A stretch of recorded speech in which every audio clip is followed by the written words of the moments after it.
কানান নাসু ইয়াসআলুনা রাসূলুল্লাহি সাল্লাল্লাহু আলাইহি ওয়াসাল্লাম আনিল খায়রি। হুযায়ফা বলেন, লোকেরা নবীজিকে কল্যাণ সম্পর্কে জিজ্ঞেস করত। ওয়া কুনতু আসআলুহু আনিশ শাররি, কিন্তু আমি হুযায়ফা নবীজিকে আমি যেন অনিষ্ট বা ক্ষতিকর বিষয় সম্পর্কে জিজ্ঞেস করতাম। মাখাফাতান আইয়ুদরিকানি, এই জন্য যাতে আমি তাতে লিপ্ত না হই, এই ভয়ে যেন আমি তাতে লিপ্ত না হই। হুযায়ফা নিজে বর্ণনা দিলেন যে আল্লাহ রাসূলকে মানুষেরা কল্যাণ সম্পর্কে জানতো, কিন্তু আমি আল্লাহ পাকের রাসূলকে হুযায়ফা নিজে ক্ষতিকর সম্পর্কে জিজ্ঞেস করতাম। তার কারণ এটাই যে আমি তাতে যেন লিপ্ত না হই, এই জন্য আমি আল্লাহ রাসূলকে ক্ষতিকর বিষয় সম্পর্কে জিজ্ঞেস করতাম। তখন আমি হুযায়ফা আল্লাহ রাসূলকে জিজ্ঞেস করলাম, কি জিজ্ঞেস করলাম?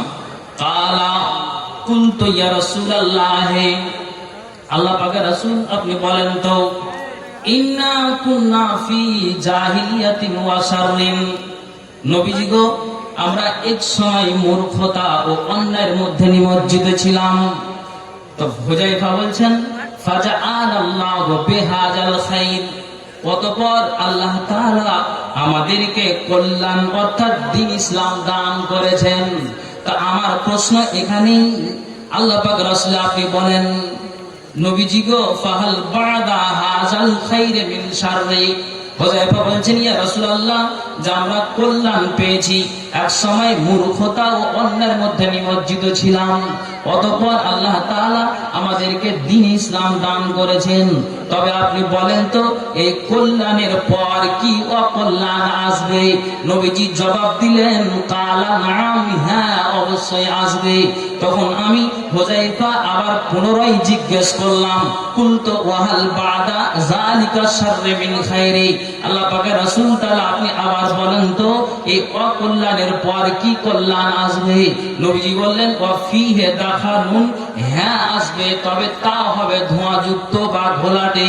আমি আবার প্রশ্ন করলাম, ইয়া রাসূলুল্লাহ ওমা দাখানুহু, ধোঁয়াযুক্ত ইসলাম বলতে কেমন ইসলামকে বুঝাই? আপনাকে বুঝাই যে দুনিয়ার অবস্থাটা আমাদের পূর্বে কেমন ছিল, যারা আমাদের পূর্বে এসেছিলেন কেমন দুনিয়ার রূপরেখা ছিল, যারা আমরা বেঁচে আছি দুনিয়ার অবস্থাটা কেমন যায়, আর আমাদের পরে ভবিষ্যৎ জীবনটা কেমন হবে, রাসূল এক এক করে তিনি বুঝিয়ে দিয়েছেন। তো নবী আমার হুযায়ফা বলছেন, ইয়া রাসূলুল্লাহ ধোঁয়াযুক্ত ইসলাম বলতে কেমন ইসলামকে বুঝায়?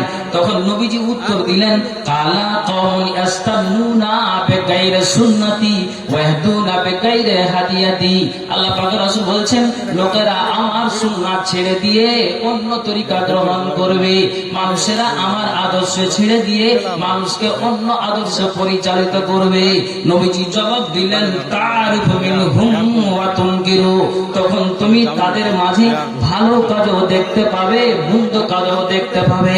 তখন আমি হুযায়ফা আমার মনটাতে আবার প্রশ্ন জাগলো যে যদি মানুষেরা আপনার সুন্নাতটাকে ছেড়ে দেয়, মানুষেরা যদি আপনার আদর্শটাকে ছেড়ে দেয়, মানুষেরা যদি আপনার রীতিটাকে ছেড়ে দেয়, কোরআনটাকে যদি ছেড়ে দেয়, ইসলামটাকে যদি ছেড়ে দেয়, আপনার সুন্নাতের যদি পাবাদ না হয়, মানুষেরা যদি ইসলামের বিরোধিতা করে, আল্লাহ পাকের রাসূল আপনি আমাকে বলেন তো, আবার আপনাকে আমি প্রশ্ন করি, কুলতু ফাহাল বাদা যালিকাল খায়রি মিন শাররি, নবীজি আমার এই ধোঁয়াযুক্ত ইসলামের পর কি, আপনার এই কল্যাণের পর কি অকল্যাণ আসবে?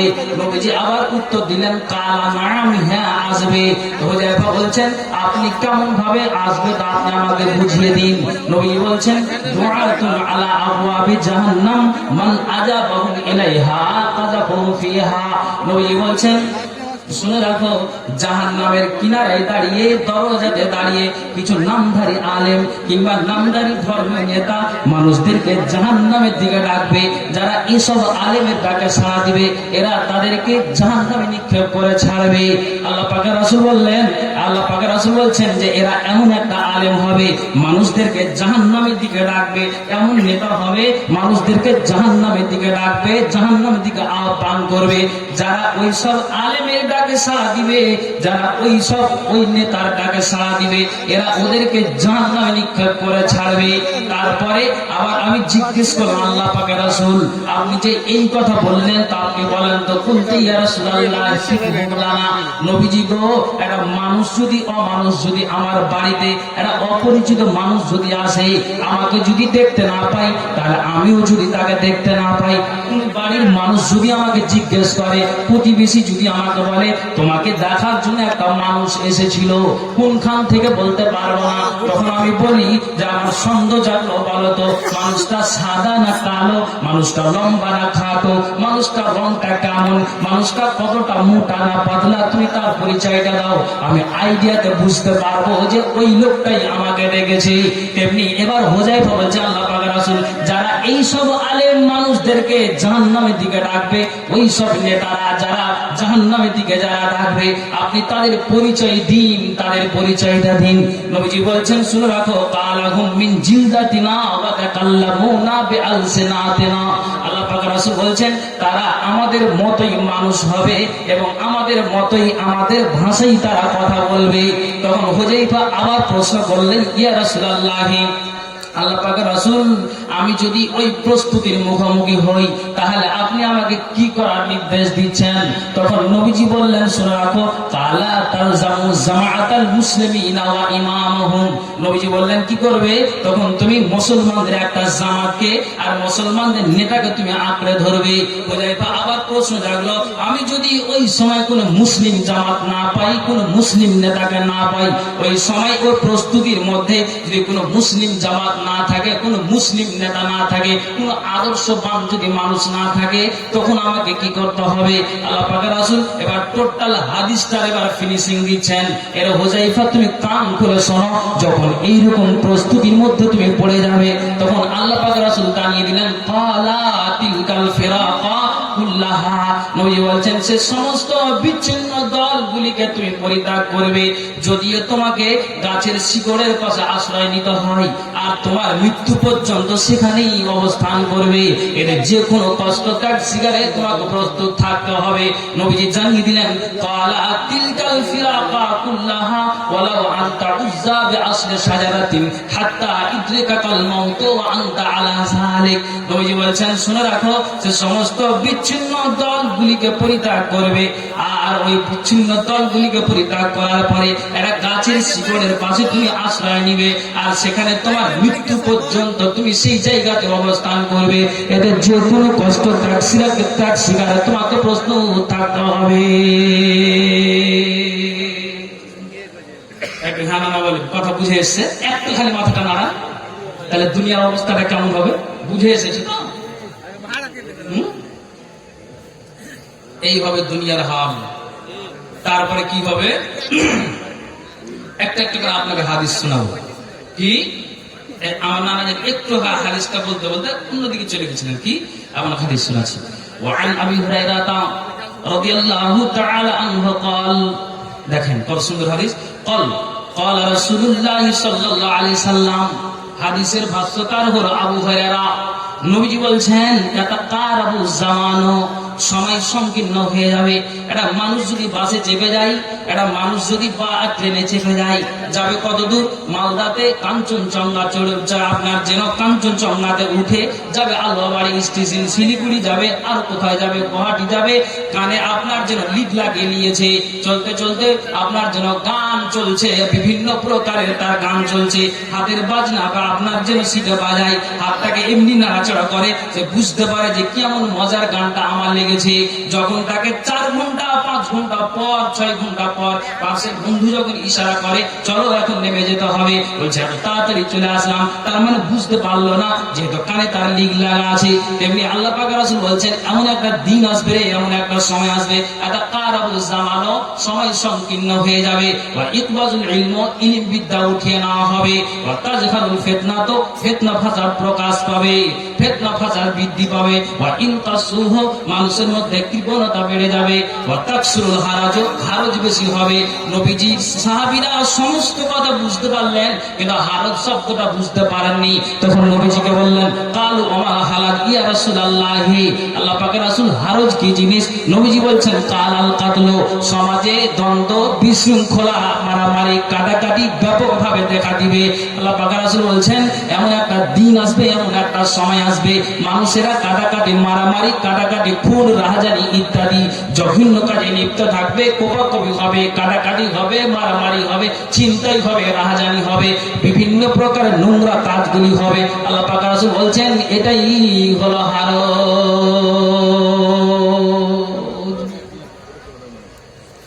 আপনার শুরু হয়েছে না হয়নি? আপনি দেখুন। হয়েছে না হয়নি? আপনি দেখুন। তারপর আপনাকে কি বলা হবে? এই হবে দুনিয়ার প্রস্তুতি, এই হবে দুনিয়ার প্রস্তুতি। দুনিয়ার অবস্থাটা ভবিষ্যতে কি হবে আল্লাহ রাসূল বলে গেছেন, আমি আপনাকে এটাই বুঝাচ্ছি। আর কি হবে? নবী বলছেন, وعن أبي هريرة رضي الله تعالى عنه قال قال رسول الله صلى الله عليه وسلم, আবু হুরায়রা থেকে বর্ণিত, নবীজি বলছেন, ওয়াল্লাযী নাফসি বিয়াদিহি, সে মহান সত্তার কসম যার হাতে আমার জান রয়েছে, সে মহান সত্তার কসম যার হাতে আমার আত্মা রয়েছে, সে মহান সত্তার কসম যার হাতে আমার প্রাণ রয়েছে, লা তাজহাবুদ দুনিয়া, দুনিয়া অতদিন পর্যন্ত ধ্বংস হবে না, কতদিন পর্যন্ত হবে না? হাত্তা ইয়াতিয়া আলান নাসি ইয়াউমুন লা ইয়াদরি, যতদিন পর্যন্ত মানুষের মাঝে এমন একদিন না আসবে। সেটা কোন দিন? আল্লাহ পাক রাসূল বলছেন, আল কাতিলু ফীমা কাতালা ওয়ালাল মাকতুলু ফীমা কুতিলা। দুনিয়ার অবস্থাটা কি হবে বন্ধুরা, আমরা এটা বোঝাতে চাইছি, আপনাকে বুঝাই। আল্লাহ পাক রাসূল জানিয়ে দিলেন, যেদিন হত্যাকারী বলতে পারবে না, কেন এই দেবীপুর কুঠির বাজারের মানুষটাকে হত্যা করা হচ্ছে, ওকে যদি জিজ্ঞেস করা যায় যে কেন মারলে, কেন খুন করলে, কেন তাকে পুঁতে কেড়ে দিলে, লোকটা আপনার অ্যানসার দিবে যে আমি বলতে পারবো না। আল্লাহ পাক রাসূল বলছেন, এমন একটা দিন আসবে, এমন একটা সময় আসবে, জমানাটা কেমন হবে রে, যেদিন হত্যাকারী বলতে পারবে না কেন সে হত্যা করলো, একজন নিহত ব্যক্তি জানতে পারবে না কেন সে নিহত হলো। তখন নবীজিকে জিজ্ঞেস করা হলো, ফাকিলা কাইফা ইয়াকুনু যালিক ইয়া রাসূলুল্লাহ, আল্লাহ পাক রাসূল আপনি বলেন তো এমন সমস্যা কিভাবে হবে? নবীজি আফসোস করে বললেন, মানুষের জ্ঞান আছে, মানুষের জ্ঞান দিয়ে একটা লোক যদি লিখতে পড়তে না জানে, তারপরও যদি ওই মানুষটাকে বিচারে নিয়ে যাওয়া হয়, আল্লাহ তাআলা তাকে হিকমত দান করেছে, তার আপনার ব্রেন দিয়ে মানুষটা বিচার করে দিতে পারে, অথচ নিজের নামটা সই করতে পারে না। হ্যাঁ না বলুন তো? তাহলে আল্লাহ ওকে ওই রকম জ্ঞান দিয়েছে। আপনার যেন একজন বুখারী পড়া আলেম, আপনার জন্য তার সামনে কথা বলাটাই বিপদ হয়ে যাবে, কিন্তু মঞ্চে আসার আল্লাহ তাকে ক্ষমতা দেয়নি। বলেন তো ঠিক বলছে না ভুল বলছি? আল্লাহ এক একজনকে আল্লাহ এক এক রকমের জ্ঞান দিয়ে থাকেন। এর দুনিয়ার মানুষেরা, আপনাকে আমি যেটা কথা বুঝাতে চাইছি, মানুষকে আল্লাহ বিভিন্ন প্রকারের জ্ঞান দিয়ে থাকেন, বিচারের জ্ঞান, সালিসের জ্ঞান, আপনার বিভিন্ন প্রকারের জ্ঞান দিয়ে থাকেন। মানুষ ওই জ্ঞানে বিভিন্ন প্রকারের আপনার কাজ করে দেয়। আল্লাহ পাক রাসূল বলছেন, সেই দিন, ওই দিন যেই দিন হত্যাকারী বলতে পারবে না কেন সেই দেবীপুরের মানুষটাকে হত্যা করলাম। একজন মানুষ মারা যাচ্ছে, নিজেও বুঝতে পারবে না কেন আমি মরে গেলাম রে, কেন আমি মরে গেলাম রে, মানুষটা বুঝতে পারবে না। আল্লাহ পাক রাসূল বলছেন, কেন এইরকম ভাবে তোমার প্রশ্ন করেছো? মানুষের জ্ঞানটা পশু পাখির নাই জ্ঞানহীন হয়ে যাবে, মানুষের বিবেচনা বোধ থাকবে না। যে জ্ঞানটা দিয়ে মানুষ বিচার করে, যে জ্ঞানটা দিয়ে মানুষ একটা বিশাল অন্যায়টাকে ফায়সালা করে দেয়, তো এমন একটা দিন, এমন একটা সময় চলে আসবে, মানুষের জ্ঞানটা পশু পাখির নাই জ্ঞানহীন হয়ে যাবে। রাসূল কি বললেন? রাসূল কি বললেন? আল কাতিল ওয়াল মাকতুল ফিন্নার। এমতো অবস্থায় হত্যাকারী এবং নিহত ব্যক্তি উভয়ই জাহান্নামে যাবে। কথা বুঝাতে পারছে বন্ধু? একটু হ্যাঁ করেন। জি, এইভাবে দুনিয়ার প্রস্তুতি। আর কি হবে জানেন? হাদিস কলম কথা শুনবেন, কি শুনবেন? হ্যাঁ, আপনাকে আরো শোনাচ্ছি। এবার আল্লাহ পাক রাসূল বলেছেন কি হবে অবস্থাটা, শর্ট সময় আমি শর্ট তর্জমা করছি। আল্লাহ পাক রাসূল বলেছেন, وعن أبي هريرة رضي الله تعالى عنه قال قال رسول الله صلى الله عليه وسلم, আবু হুরায়রা থেকে বর্ণিত, নবী সাল্লাল্লাহু আলাইহি ওয়াসাল্লাম বলছেন, লা তুনতাকুনা কামা ইনতাকুত তামারু মিন আকফালিহি। দুনিয়ার মানুষে আল্লাহ পাক রাসূল বলছেন যে তোমাদেরকে কল্যাণ হতে খালি করা হবে। এরা কলকাতা থেকে আমাদের এলাকার মানুষেরা চারের ব্যবসা করে, আমাদের এলাকার মানুষেরা ধানের ব্যবসা করে, আপনাদের এলাকাতে আছে। তো যখন কলকাতা থেকে উমরপুর থেকে বিশাল লরিতে করে মালগুলো লোড হয়ে আসে, মহাজনের বাড়িতে যেমন ওই মালগুলো যেমন খালি করা হয়, টোটাল মালকে খালি করে ফেলে দেওয়া হয়, দুইটা লেবার হেল্পার লাগিয়ে দেয়, মালগুলোকে খালি করে দেওয়া হয়, একটাও মাল আর লরিতে থাকে না। তেমনি নবীজি বলছেন যে ওই রকম টোটাল তোমাদেরকে কল্যাণ হতে খালি করে দেওয়া হবে। যেমন খেজুর ব্যাগ হতে ঝেড়ে বের করা হয়, কেমন ব্যাগ থেকে বের করা হয়, আপনি ব্যাগে 50 কেজি বোরাতে 50 কেজি চাল ভরেছেন, আর ওই 50 কেজি চাল ভরে মহাজন বলে এই জায়গাতে এই রুমটাতে চালটাকে খালি করে দাও। তখন আপনি কি করেন, যে আপনি ওই আপনি বোরার দুই কোণাটাকে ধরে আপনি এইভাবে ঝেড়ে ঝেড়ে ফেলে দেন, যাতে ভিতরে একটাও যেন চাল না থাকে, ধান না থাকে, ডাল না থাকে। এই জন্য সম্পূর্ণ আপনি বোরাটাকে স্পষ্ট করে আপনি ঝেড়ে দেন, যাতে কোনো ভিতরে কোনো আর যেন চাল না থাকে। এমনি নবীজি বলছেন যে তোমাদের ওই রূপ কল্যাণ হতে খালি করে দেওয়া হবে, যেমন খেজুর ব্যাগ হতে ছেড়ে বের করে দেওয়া হয়। আল্লাহ পাক রাসূল বলছেন, ফাল ইয়াজহাবান্না খিয়ারুকুম, শুনে রাখো দুনিয়ার মানুষেরা, তোমাদের ভালো লোক মানুষেরা, নেককার ব্যক্তিরা চলে যাবে, নেককার ব্যক্তিরা চলে যাবে। ফাল ইয়াজহাবান্না খিয়ারুকুম, নেককার ব্যক্তিরা চলে যাবে। ওয়াল ইয়াবকায়ান্নাস শারারুকুম, আল্লাহ পাক রাসূল বলছেন যে দুনিয়াতে যারা মদখোর, দুনিয়াতে যারা দাগাবাজ, দুনিয়াতে যারা বেঈমান, যারা দুনিয়াতে মাস্তানি করে, যারা দুনিয়াতে ফাজলামি করে, যারা দুনিয়াতে বাড়াবাড়ি করে, যারা খুন রাহজানি করে, যারা মাস্তানি করে, এক কথায় নোংরা মানুষগুলি সমাজে বেঁচে থাকবে। তো আল্লাহ পাক রাসূল স্পষ্ট আরেকটা হাদিসে বলে দিয়েছেন যে শুনে রাখো, ভালো মানুষেরা একের পর এক চলে যাবে, আর নিকৃষ্ট মানুষেরা সমাজে বেঁচে থাকবে। হাদিসটা বলে দিই, একজন ভালো যোগ্য বিজ্ঞ আলিম বলেছেন যে যখন নিকৃষ্ট লোকগুলো সমাজে বেঁচে থাকবে আর ভালো লোকগুলোকে আল্লাহ তাআলা উঠিয়ে দিবেন, তো ফামুতু ইনস্তাতাআতুম, এটা হাদিসের শব্দ, অথচ হাদিসটাকে জাইফ বলা হয়েছে, দুর্বল। এই হাদিসটা নেওয়া যাবে না। এর অর্থ বলা হয়েছে যে তখন মানুষের সবাইকে মরে যায় ভালো, কিন্তু হাদিসটা দুর্বল, এটার উপর আমল করা যাবে না। কিন্তু আমি বুঝিয়ে দিলাম যে তাহলে দুনিয়ার প্রস্তুতি কেমন হবে, যদিও জাইফ, দুর্বল, তারপর আপনাকে আমি বুঝাতে চাইছি এটাই যে দুনিয়ার মানুষ, ভালো মানুষের একের পর এক চলে যাবে। চলে যাবে না, আপনাকে বুঝাই। মালদা জেলার মাটিতে ভালো করে গুনুন, ভাগা ভাগা যোগ্য বিজ্ঞ আলেম ছিল, এদের মনে হয় নাম নিশানা নাই, কবরে তারা চলে গিয়েছে। একবারও কি মানুষ ভুলে একবার নাম নাই? কে? না তো আব্দুল্লাহ রহমানী, কে? না তো মুসলিম রহমানী, কে? না তো সত্তার রহমানী। এরা একটা ভালো আলেম ছিল, মানুষেরা কয়বার তাদের নাম নাই। ভালো ভালো মানুষেরা কবরে সব চলে গিয়েছে।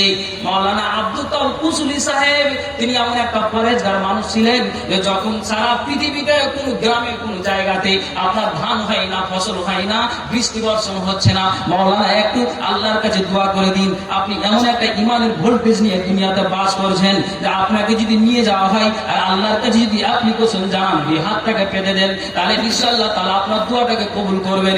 এমন কি যোগ্য বিজ্ঞ আলেমরা ওনার ব্যাপারে বলেছেন যে উনি ইস্তিসকার নামাজ পড়ার জন্য প্রস্তুতি নিয়েছেন, আল্লাহ তার আগেই বর্ষণ করে দিয়েছেন। একবার জোরে বলুন সুবহানাল্লাহ। আলেমটাকে চিন্তা করলেন? একটু হানানা করুন, বয়স্ক লোক যারা আছে তারা চিন্তা করবেন। ভালো মানুষেরা কি যায়নি? চলে গিয়েছে। আল্লাহ রাসূল সাল্লাল্লাহু আলাইহি ওয়াসাল্লাম বলেছেন একের পর এক এইভাবে চলে যাবে। আরেকটা হাদিসে কি বলছেন রাসূল দেখেন, নবী বলছেন ওয়ানিল মিদাসিল আসলামি قال رسول الله صلى الله عليه وسلم, মিদাস আসলামি থেকে বর্ণিত নবী সাল্লাল্লাহু আলাইহি ওয়াসাল্লাম বলছেন কি, আজহাবুস সালিহুনাল আউয়ালু ফাল আউয়ালু, একের পর এক নেককার মানুষরা পর্যায়ক্রমে একের পর এক চলে যাবে। রাসূলের হাদিস। তারপরে নবীজি জানিয়ে দিলেন ওয়া তাবকি হুফালাতুন কাহুফালাতিস শাইরে ওয়া তামারে, নিকৃষ্ট খেজুর এবং চিটা জবের নাই, বাকি লোকগুলি সমাজে থেকে যাবে। রাসূল বলছেন লা ইউবালিকুমুল্লাহু বালাতান, আল্লাহ তাআলা রাসূল বলছেন ওই মানুষগুলিকে যারা নিকৃষ্ট মানুষ, যারা সমাজে বেঁচে থাকবে, আল্লাহ এদেরকে ভ্রুক্ষেপ করবেন না। যেমন আপনাকে একটা উদাহরণ দিয়ে বুঝাই, একটা 80 বছরের মানুষ, সে অসুখ নেই, তার রোগে আপনার রোগে কোনো আক্রান্ত হয়নি, অথচ যখন নিজের কাজা হায়াতের জন্য লাঠি ধরে যায়, নিজের পতিনকে আওয়াজ দেয়, নিজের দাদুকে, নিজের আপনার পিতাকে আওয়াজ দেয়, বৌমাকে আওয়াজ দেয়, নিজের ছেলে বড় ছেলেকে আওয়াজ দেয়, তাড়াতাড়ি চলো তো, আমার এখন প্রয়োজন হয়েছে, চল জলদি করে আমাকে নিয়ে চলো। এই করে করে 2 দিন নিয়ে যায়, 4 দিন নিয়ে যায়, 5 দিন নিয়ে যায়, তখন তারা বাড়ির পরিবারে ক্লান্ত হয়ে যায়। অথচ মানুষটা অসুখ নয়, বুড়া হতে গেলে আপনার 2 পা চালাতে অসম্ভব হয়ে যায়, তখন কি করে আরেকটা আপনাকে লাঠির দ্বারা দিয়ে হেল্প নিতে হয়। তেমনি যেন একটা বুড়ো মানুষটাকে নিয়ে যেমন মানুষ পরিবারের মানুষ অচল হয়ে যায়, তখন কি বলে যে এই বুড়াটা যদি মরে যায় তো সব চাইতে ভালো হবে। সুবহানাল্লাহ, কেন তিক্ত বিক্ত হয়ে গেল, মনটা বিরক্ত হয়ে গেল যে একে নিয়ে আর যেন রক্ষা করা যায় না। তো দুনিয়ার মানুষরে যেমন ওই বুড়ো মানুষটাকে নিয়ে পরিবারের মানুষ যেমন অচল হয়ে যায়, মনটা বিরক্ত হয়ে যায়, তাদের দিকে 10 দিন দেখার পর 11 দিনের বেলায় আর তার দিকে গুরুত্ব দেয় না। তেমনি আল্লাহ রাসূল বলছেন যে যারা নিকৃষ্ট মানুষেরা সমাজে বেঁচে থাকবে, এরা গাট গাট করে না মুলবি বুঝবে, না হাজি বুঝবে, না মুন্না বুঝবে, না মসজিদ বুঝবে, কিছুই বুঝবে না, গাট গাট করে মদ পান করবে, আপনার যেন অবৈধ কাজে যেন আপনার সরাসরি যেন তা লিপ্ত হয়ে যাবে। আল্লাহ রাসূল বলছেন যে লা ইউবালিকুমুল্লাহু বালাতান, এই সমস্ত লোকের দিকে আল্লাহ তাআলা কোনদিন আর নজর দিবেন না। সুবহানাল্লাহ, এইভাবে দুনিয়ার হাল, এইভাবে দুনিয়ার প্রস্তুতি। আমরা আছি কোনখানে? মাথায় লাগান, জ্ঞান করুন। আল্লাহ আমার আপনার শরীরকে সুস্থ রেখেছেন, সুস্থ থাকাতেই ঈমানকে তরুতাজা করেন। জি, কেন? কেন মানে হলো এই যে আল্লাহ রাসূল বলছেন, কি বলছেন? ওয়ান মুয়াজিন আন রাসূলিল্লাহি সাল্লাল্লাহু আলাইহি ওয়াসাল্লাম, মুয়াজ থেকে হাদিসটি বর্ণিত, তিনি বলছেন আল্লাহ রাব্বুল আলামিন বলেছেন কি, কালা ইন্না হাযাল আমরা বাদআ নবুওয়াতাও ওয়া রাহমা সুম্মা ইয়াকুনু খিলাফাতাও ওয়া রাহমা সুম্মা মুলকান আযুজা। রাসূলের হাদিস, ইসলামের সূচনা বা রাজত্ব শুরু হয়েছে নবীদের দ্বারা, সুম্মা ইয়াকুনু খিলাফাতাও ওয়া রাহমা, তারপর আসবে খিলাফত ও রহমত দ্বারা, তারপর নবী বলেছেন সুম্মা মুলকান আযুজা, তারপর আসবে অত্যাচারী শাসকদের যুগ। এসেছে কি আসেনি? হ্যাঁ না বলুন, হাদিসের সাথে মিল আছে? আল্লাহ রাসূল বলে দিয়েছেন তারপর অত্যাচারী শাসকদের যুগ, তারপরে কি আসবে? সুম্মা তাইনু জাবরিয়াতাহু ওয়া উদওয়া ওয়া ফাসাদান ফিল আরদ, তারপর আসবে কঠোরতা, উচ্ছৃঙ্খলতা, বিপর্যয় সৃষ্টিকারী যুগ। তারপরে আল্লাহ পাক রাসূল জানিয়ে দিলেন যে শুনে রাখো, এই সব অত্যাচারী শাসকেরা রেশমি কাপড় পরিধান করা, এই সব জালিমেরা রেশমি কাপড় পরিধান করা, অবৈধভাবে নারীদের লজ্জা স্থানকে উপভোগ করা, মদপান করাকে হালাল মনে করবে। তারপরে রাসূল বলছেন ওয়া ইরজাকুনা আলা যালিক, যারা এইভাবে মদপান করে, যারা অবৈধ নারীর সাথে আপনার অবৈধ মিলন, যারা নারীর সঙ্গে অবৈধ মিলন করে রায়, গাট গাট করে মানুষের সঙ্গে মদ পান করে, তারপর রাসূল স্পষ্ট বলছেন ওয়া ইনজাকুনা আলা যালিক, ওই সব জালেম লোকগুলোকে, ওই সব বদমাশ লোকগুলোকে আল্লাহর তরফ থেকে তারপর প্রচুর পরিমাণে রুজি দেওয়া হবে। লে রে বান্দা লে, খা রে বান্দা খা, খেয়ে যা রে বান্দা খেয়ে যা। তারপর রাসূল বলছেন ওয়া ইনসারুন, যে কোনো দুনিয়ার বিপদে পড়তে গেলে আল্লাহর তরফ থেকে তাকে সাহায্য করা হবে। মাওলানা আপনি কোন কথা বলেন যে লোকটা মদ পান করে, জুয়া করে, বাটপারি করে, আপনার জন্য ফাজলামি করে, আপনি একটু আগে বললেন যে আল্লাহ ওই সমস্ত লোকদের দিকে নজর দিবেন না, আর এই জায়গাতে বলছেন যে আল্লাহ তাআলা কি করবেন? আল্লাহর তরফ থেকে তাদেরকে প্রচুর রুজি দেওয়া হবে, তোরা খেয়ে যা, তোরা খেয়ে যা, তোরা খেয়ে যা। কিন্তু খেয়ে যা আর দুনিয়ার বিপদে পড়লে আল্লাহ তাআলা তাদেরকে সাহায্য করবেন। তো নবীজি স্পষ্ট জানিয়ে দিলেন যে তারা এইভাবেই যেন তারা থাকবে, তার কারণ হলো এই রকমের পাপের বোঝা নিয়ে আল্লাহর সাথে সাক্ষাৎ হবে। এই জন্য আল্লাহ তাআলা কোরআনে বলে দিয়েছেন ফামাইহিলিল কাফিরিনা আমহিলহুম রাইদা, আমি ওই সমস্ত মানুষদেরকে ঢিল দিয়ে রাখি, ঢিল দিয়ে রেখেছি, যা দুনিয়াতে যা পারবি করে নে, যেদিন আমি হায়াতের মৌতের রশিখানা ধরে টান মারবো সেই দিন কোন তোদের রিহাই থাকবে থাকবে না। এই জন্য উর্দু কবি বলেছেন, কাগজ কাটकर ঘুড়ি বানাकर उड़ाता है आसमान में, घुड़ी बेचारा क्या करेगा ऋषि मौला के हाथ में। कागज काटकर घुड़ी बनाकर उड़ाता है आसमान में, घुड़ी बेचारा क्या करेगा ऋषि मौला के हाथ में। অর্থাৎ ছোট ছেলেরা যেভাবে কাগজ কাটিয়া ঘুড়ি বানাইয়া আকাশের দিকে ঘুড়িটা উড়াতে থাকে, যখন ওই ঘুড়ির মালিক ওই বাচ্চা ছেলেটা রশিটা ধরে টান মারে, তখন আর ওই বুদ্ধির উড়বার কোনো ক্ষমতা থাকে না। তেমনি আল্লাহ বলছেন যে লে রে বান্দা খেয়ে নে, যা দুনিয়ার সহযোগিতা নিয়ে নে। যেই দিন মতের রশিখানা ধরে টান মারবো, সেই দিন তোর বাপের মাজাল নাই যে তোকে পৃথিবীর কেউ বাঁচাতে পারে।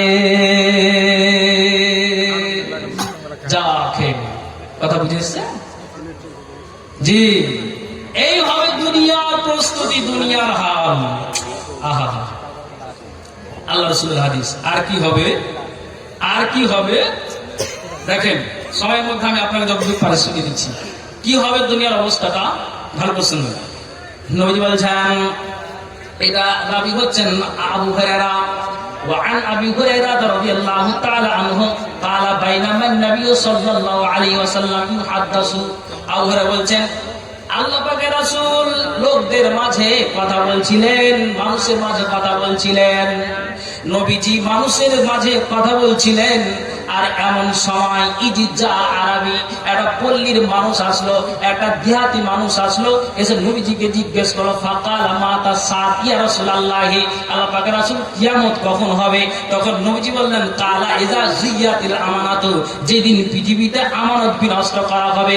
লোকটার মনে তৃপ্তি আসলো না, কথাটা শুনে শান্তি পেল না। তখন আবার নবীজিকে আবার জিজ্ঞেস করলেন, কালা কাইফা ইজা আতহা ইয়া রাসূলুল্লাহ, আমানত কিভাবে বিনষ্ট করা হবে? নবীজি উত্তর দিলেন, যেই দিন কান খুলে শোনো, এই হেফজুল কোরআন মাদ্রাসায় অযোগ্য মানুষ সেক্রেটারি হবে। এই হেফজুল কোরআন মাদ্রাসার মতো মাদ্রাসাতে যেখানে 30টা পারাকে ওই ছেলেরা হাফেজ যারা আপনার মুখস্থ করে, 30টা পারাকে সিনার ভিতরে নিয়ে রাখে। আল্লাহ পাক রাসূল বলছেন যে কান খুলে শোনো, যেই দিন আপনার এই রকমের মাদ্রাসাতে মসজিদে অযোগ্য সেক্রেটারি হবে, অযোগ্য ক্যাশিয়ার হবে, অযোগ্য আপনার জেনারেল নাজিম হবে, সভাপতি হবে, মাদ্রাসার কমিটি হবে, সমাজের মডেল হবে, তো অযোগ্য হবে, আপনার নেতা মাতা হবে, মানুষ জনগণ ভোট দিয়ে তাকে অযোগ্য মানুষটাকে পাস পালিয়ে দিবে। আল্লাহ রাসূল বলছেন, যখন এইরকম সমাজে বিশৃঙ্খলা দেখতে পাবে, যখন এইরকম দেখবে যে মানুষ জনগণ কি করে, অযোগ্য মানুষকে গঠন করে, সেই দিন আমানত বিনষ্ট করা হবে। নবী বলছেন, ফান্তাজির সাত, সেদিন তুমি কিয়ামতের প্রতীক্ষা করো। শুরু হয়েছে না হয়নি? এগুলো আপনাকে দেশের নাম বলবো না, তো চামড়া উঠে যাবে। 14 বছর ধরে ও সেক্রেটারি ছিল। কথা বুঝেছে? হ্যাঁ না বলেন না যে 14 বছর। কত বছর বললাম? 14 বছর ধরে। তখন ওকে বলছে যে বাজি তোমার তো বয়স হয়ে গেছে, তখন ছেড়ে দিতে হবে, আর কিছু করতে হয়, ইবাদত করো, রমজান মাসে ইতিকাফ করো। তোমার মিজাজ খারাপ যে তুই আমাকে 14 বছর পর সেক্রেটারি বাদ দিবি। তো ও কিন্তু 14-15 দিনে বাদ দেওয়ার আগে মসজিদের হরেন, আপনার ইউনুট, মাইক, ইনভাইটার, মানে এক কথা ওয়াল সেট সবকিছু দান করেছিল। যে এতদিন ধরে আছেন, কিছু স্মৃতি রেখে যায় বা রাখি, তো ও ভাবেনি যে আমাকে 14 দিন পর বাদ দেবে। বয়সটা হয়ে গেছে, বাদ দিয়েছে। কত আর থাকার মুখ, রাইট মোটামুটি 10টা-11টার সময় ছেলে পেলেকে গিয়ে হরেন বা খুলে বাড়িয়ে চলেছে। কত লোক নেই? যখন এই রকমের অযোগ্য মানুষ যখন সমাজে আপনার দেশ চালাবে, মন্ডল সর্দার হবে, কথা হয়তো গায়ে লাগবে। রাসূলের কথা বলছি, আগেই বলেছি যে এইরকম কথা বলার কারণে 3,500 মানুষ, 3,500 যোগ্য বিজ্ঞ আলেম বাংলাদেশের মাটিতে জেলখানায়। জি, রাসূল স্পষ্ট হাদিসে বললেন যে এইভাবে যখন অযোগ্য মানুষের হাতে চলে যাওয়া, দায়িত্ব প্রদান করে দেওয়া, এটাই কিয়ামতের লক্ষণ। এটা আমাদের বিনষ্ট করে দেওয়া। আল্লাহ রাসূল বলছে, তো দুনিয়ার অবস্থাটা এই হবে ভাই, জানি। অতএব আমাদেরকে সেগুলোকে মাথায় রাখতে হবে, জ্ঞান করতে হবে যে আমরা এখন সুস্থ শরীরে বেঁচে আছি, আল্লাহ কি আছে। কেন? একটা হাদিস আপনাকে বলে নিই, সিরিয়ালি বলতে পারবো না, একটা বলে নিই। কি হাদিস? দুনিয়ার মানুষ, নবী বলছেন, وعن أبي هريرة رضي الله تعالى عنه قال قال رسول الله صلى الله عليه وسلم, আবু হুরায়রা থেকে বর্ণিত, নবীজি বলছেন আল্লাযী নাফসি বিয়াদিহি, সে মহান সত্তার কসম যার হাতে আমার জান রয়েছে, যার হাতে আমার আত্মা রয়েছে, যার হাতে আমার প্রাণ রয়েছে, লা তাজহাবুদ দুনিয়া, দুনিয়া কতদিন পর্যন্ত ধ্বংস হবে না, কতদিন পর্যন্ত হবে না, হাত্তা ইয়ামুদার রাজুলু আলাল কবরি ফায়াতামাররাগু আলাইহি ওয়া ইয়াকুলু ইয়া লাইতানি কুনতু মাকানা সাহিবি হাযাল কবরি ওয়া লাইসা বিহি দ্বীনু ইল্লাল বালাউ। পৃথিবীর মানবরে কান খুলে শোনো, আল্লাহ রাসূল বলছেন শুনে রাখো যে এখন যদি একটা দেবীপুর গ্রামের মানুষকে, কুঠির বাগানের গ্রামের মানুষকে যদি বলা হয় যে রোডের পাশে কবরস্থান আছে, ওখান দিয়ে তুমি এক পাক দিয়ে দাও, রাত্রি 12টার পর তখন আপনি চট করে বলবেন দাদা রে এই পরীক্ষায় ফেলিও না, আমার মনে ভয় লাগে, প্রাণে আমার ভয় লাগে, এই একাই কি কবরের পাশে যাওয়া যায়, কোনদিন যেতে পারবো না। আপনি জালসা শেষ করে সামনে কবরস্থান পেয়েছেন, তা আপনি কবরস্থানের পাশে আপনি একবার দাঁড়িয়ে গিয়েছেন আর চোখ দিয়ে পানি ঝরাচ্ছেন যে আল্লাহ রে এখানে এখন থাকতে পারি না, কিন্তু এই জায়গাটা আমাকে আসতে হবে, তারা ঘুমিয়ে আছে, বাপ ঘুমিয়ে আছে, মা ঘুমিয়ে আছে। আপনি এই কথা বলার পরে 5 মিনিটের মাথায় আপনি ওখান দিয়ে দৌড় শুরু করে দিয়েছেন, একাই কবরের ভিতরে কবরের পাশে দাঁড়িয়ে আছেন, গাটা আপনার শিউরে উঠে গিয়েছে যে আর এখানে ভালো লাগে না। পৃথিবীর মানবরে তেমনি আপনাকে এখন যে ভালো লাগে না, ভয়ে কম্পিত হয়ে যান কবরটাকে দেখে। রাসূল বলছেন এমন একটা দিন আসবে, এমন একটা সময় আসবে, মানুষ যখন কবরস্থানের পাশ দিয়ে যাবে, যখন ওই রাস্তা দিয়ে অতিক্রম করবে, তখন ওই মানুষটা কি করবে, একটা কবরকে বুক পাড়া দিয়ে ধরে নিবে, একটা কবরকে জড়িয়ে ধরে নিবে আর কাঁদবে, আল্লাহ রে 50 বছর আগে কেন আমার মরণ হয়নি, এই কবরের জায়গাটা কেন আমার জায়গা হয়নি, কোনটা লোককে আল্লাহ দাফন করা আছে, এই লোকটা কেন এই জায়গাটা আল্লাহ মরে আছে রে আল্লাহ, আমার 50 বছর আগে কেন হলো না, আল্লাহ 80 বছর আগে কেন হলো না, 100 বছর আগে কেন আমার মরণ হলো না, 5 মিনিট আগে তো ওই মানুষটা পালিয়ে গিয়েছিল। এখন আবার ওই লোকটা, এমন একটা দিন আসবে, এমন একটা সময় আসবে, ওই সময়ে মানুষরা কবরটাকে জড়িয়ে ধরে কাঁদবে আর বলবে আল্লাহ কেন 50 বছর আগে হলো না, কেন 60 বছর আগে হলো না, কেন 80 বছর আগে হলো না। এখন এই দেবীপুর গ্রামের মানুষরা বলবে যে ভাইজান লোকটা কত আল্লাহ, কত দিনদার, যে মরে যেতে চাইছে আর বাঁচতে চাই না, লোকটা কবরে চলে যেতে চাইছে, দুনিয়াতে আর বাঁচতে চাই না, কত লোকটা আল্লাহওয়ালা। কিন্তু নবীজি বলছেন আল্লাহওয়ালা নয় রে, লোকটা দুনিয়ার মুসিবত থেকে বাঁচার জন্য, দুনিয়ার বিপদ থেকে বাঁচার জন্য, তার মানে বিপদ হলো কেমন, এমনি এমনি কোনো ঝগড়া নাই, বিবাদ নাই, বাপ হাসুয়া হাসুয়া বের করে দিবে, ছেলের গর্দানা লাগিয়ে দিবে, ছেলে বের করে দিবে, বাপের গর্দানা লাগিয়ে দিবে, প্রতিবেশীতে মিলজুল আছে আর আপনার এমনি এমনি আপনার হাসুয়াটা বের করে দিয়ে প্রতিবেশীর সাথে ঝগড়া হয়ে যাবে, গ্রামে দ্বন্দ্ব লেগে যাবে, শুধু আপনার জন্য দ্বন্দ্ব আর দ্বন্দ্ব, ফিতনা ফাসাদ খুন খারাপি রাহাজানি, সারা পৃথিবীতে ওই লোকটা আপনার এই দিলীপুর থেকে আপনার পালিয়ে গিয়ে পালবাজার গ্রামে যাবে, ওখানে আশ্রয় চাইবে, ওখানে ওই হালাত দেখতে পাবে, আপনার রতুয়া যাবে, ওখানে ওই হালাত দেখতে পাবে, আইলপাড়া যাবে, ওই জায়গাতে ওই হালাত দেখতে পাবে। যখন চতুর্দিকে এইরকম ফিতনা আর ফিতনা, মারামারি কাটাকাটি, তখন কোন জায়গাতে উপায় না পেয়ে কবরের পাশে গিয়ে কাঁদবে আর বলবে যে আল্লাহ যদি 80 বছর আগে আমার মরণ হতো, তাহলে দুনিয়ার এইগুলো থেকে আল্লাহ বেঁচে যেতাম। সুবহানাল্লাহ। এইভাবে দুনিয়ার হাল, এইভাবে দুনিয়ার প্রস্তুতি। ভাই দেখেন এগুলো রাসূলের হাদিস, এখন কবরকে দিকে কম্পিত হয়ে যায়, এমন একটা দিন, এমন একটা সময় আসবে, উক্ত কবরকে দিয়ে মানুষরা ঘোরাঘুরি দিতে থাকবে। আহা, রাসূল স্পষ্ট বলে দিয়েছেন, একটা হাদিস বলেনি, রাসূল বলছেন কেন আপনাকে এলোমেলো হাদিস করে বলি যেন সময় সংকীর্ণ, একটা হাদিস বলেনি বন্ধু আমার, যেমন এমন একটা মুসলমানদের সারা বিশ্বের বাড়িতে, মুসলমানের সারা বিশ্বের যতগুলি মুসলমান আছে প্রত্যেকের বাড়িতে এমন একটা দিন, এমন একটা সময় আছে যে ওই সময়ে প্রত্যেক বাড়িতে, মানুষের বাড়িতে, লোকটা যদি গরিব হয়, ধনী হয়, তার বাড়িতেও সেই দিন মাংস থাকে। বলেন তো কোন দিন সেটাকে বলা হয়েছে? বলেন হ্যাঁ না বলো। কুরবানির দিনে বলেন তো কাউরির বাড়ি থেকে মাংস ফাঁকা থাকে? কোনদিন ফাঁকা থাকে না।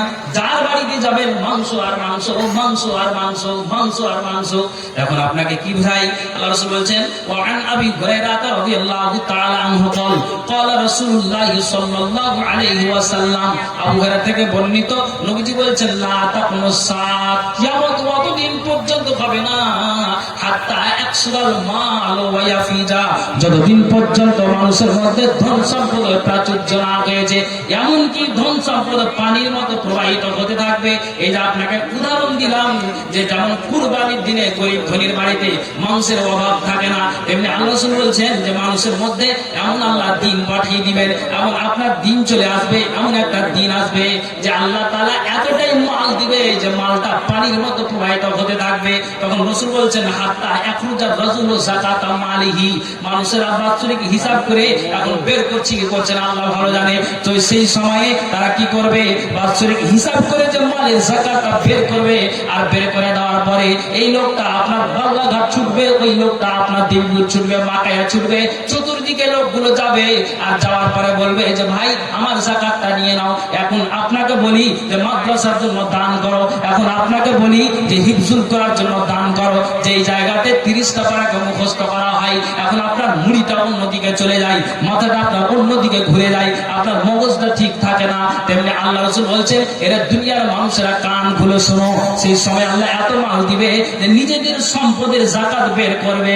তো আল্লাহ পাক রাসূল বলছেন ফালা ইয়াজলি আকবালুহা মিনহু, সেই দিন আপনার যেন কেউ এই যাকাত গ্রহণ করবে না, মাথা ঠুকে মরে গেলেও যাকাত আপনি আর কাউকে দিতে পারবেন না। এখন আলেম সমাজরা বলছে যাকাত দাও, যাকাত দাও, দান দাও, মাল দাও, আর অপচয় নষ্ট করিও না, সময়টাকে বিনষ্ট করিও না, মালগুলোকে দাও, হিফজুল কোরআনে দান করো, ফকির মিসকিনকে দান করো। এখন বলছি দাও, আর তখন আপনারা সবাই আমরা বলবো এখন মালগুলি নিয়ে যাও, মালগুলি নিয়ে যাও, মালগুলি নিয়ে যাও। আল্লাহ রাসূল আরো হাদিসে স্পষ্ট বলে দিয়েছেন যেই জায়গাতে আরব দেশে মরুভূমিতে কোনো ফসল হয় না, কোনো ফসল হয় না, কোনো শস্য উৎপাদন হয় না, আল্লাহ রাসূল বলছেন এমন একটা সময় চলে আসবে, এমন একটা দিন চলে আসবে যে আপনার ওই মরুভূমিগুলোতেও আপনার শস্য উৎপাদন হবে। বলেন আমার খালাতো ভাই ইসমাইল নানা নানির জন্য 1-2,000, 1-2,000, আর 1,000 মা অসুস্থ আছে তার জন্য 1,000। আচ্ছা মা অসুস্থতার জন্য 1,000, আমার খালু মারা গেছে ওর আব্বা, তার জন্য 2,000। আচ্ছা আচ্ছা, মোট 5,000 টাকা ভাগ করে নিয়ে এসেছে, আর এইভাবে টাকা দিয়েছেন। আল্লাহ এই দানকে তুমি সাহায্য করো। আরেকজন একটি কাঁথা, আরেকজন একটি গাথা, আর মেয়েদের তরফ থেকে মেয়েদের তরফ থেকে বেনামি 5 ভরি চাঁদির হার আছে, আর 200 টাকা একটা আঙ্গুঠি নাকি ভাই, মেয়ে মারা গেছে। আল্লাহ তারপরে দেখে বলেন আলহামদুলিল্লাহ, মেয়েদের পক্ষ থেকে 46,450 টাকা, 3টা চাঁদির মালা। আলহামদুলিল্লাহ, এখন এই মেয়েদের পক্ষ থেকে দান এসেছে। আলহামদুলিল্লাহ, তারপরে বলেন বাবর আলী ডিগ্রি 20,000 বাবার নামে, সাদেক আলী ডিগ্রি 6,000 টাকা বাবার নামে, আলম ঠিকাদার জাকিরনগর 10,000 টাকা, আব্দুল্লাহ কুসুমউদ্দিন